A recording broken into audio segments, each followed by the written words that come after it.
Now, the Catholic Church is taking an active role in pushing for renewable energy. Joining us via Zoom is Bishop Jerry Alminaza of San Carlos Negros Occidental to talk about the church's initiatives to help fight climate change. Magandang umaga po. Thank you very much for joining us.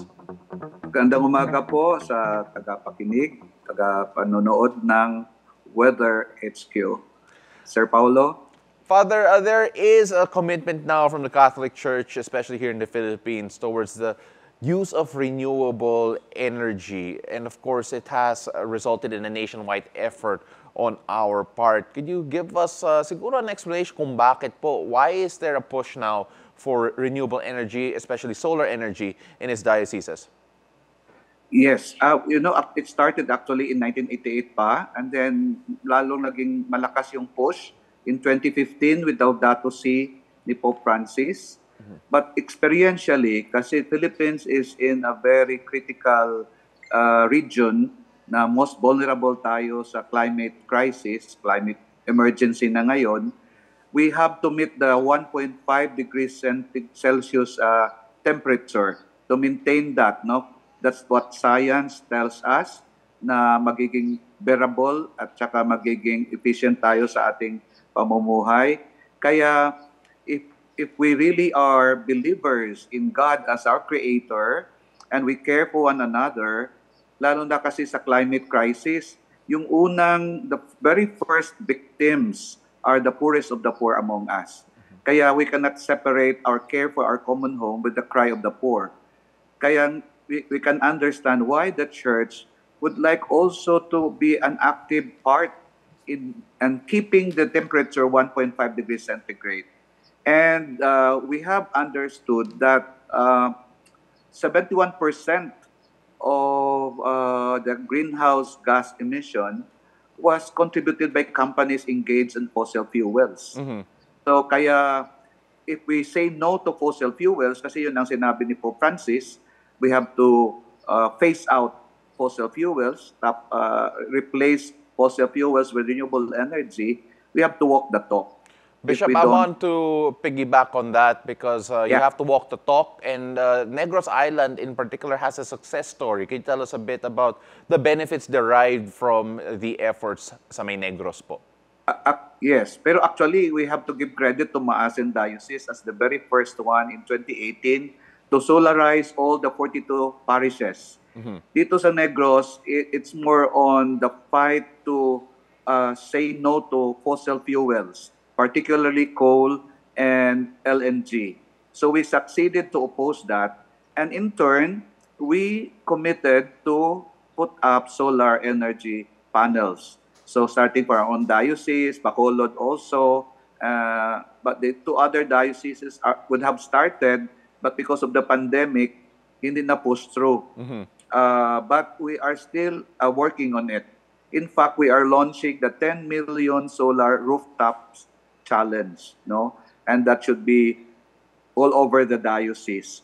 Kasi just plenary assembly ng CBCP last July, we agreed to really now elevate the ecology desk into an integral ecology ministry, and that would mean really seriously pursuing steps to really mitigate climate crisis, no?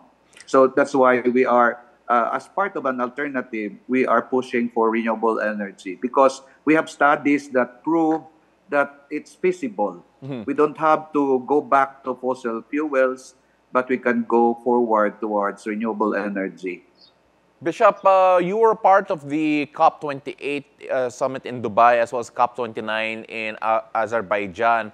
What do you feel were the biggest achievements that happened in those high-level talks, and what were your own key takeaways from those experiences? Actually, in both COPs, 28 and 29, it was a bit of the disappointment in general. But somehow we cannot also downplay a little bit some of the breakthroughs. Like, for example, for COP28, for the first time, they used the term transitioning away from fossil fuels in energy systems in a just, orderly, and equitable manner.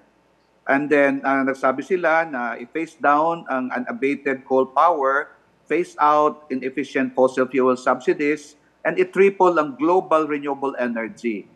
Kaya lang between declaration and implementing, nasa kanya-kanya kasing country how to implement it.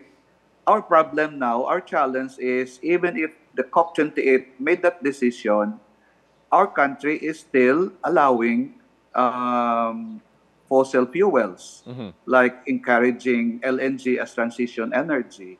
And even if there's a coal moratorium, there are even projects na inaalaw yung coal extension. So that's a bit of a challenge, no? Yes. So, Bishop, when you talk about the projects being done currently by the Philippine Catholic Church in particular, what else do you think should be done on your part to raise awareness of this, the impact of climate change, and of course, the projects that you are trying to push to try and really advocate for renewable energy?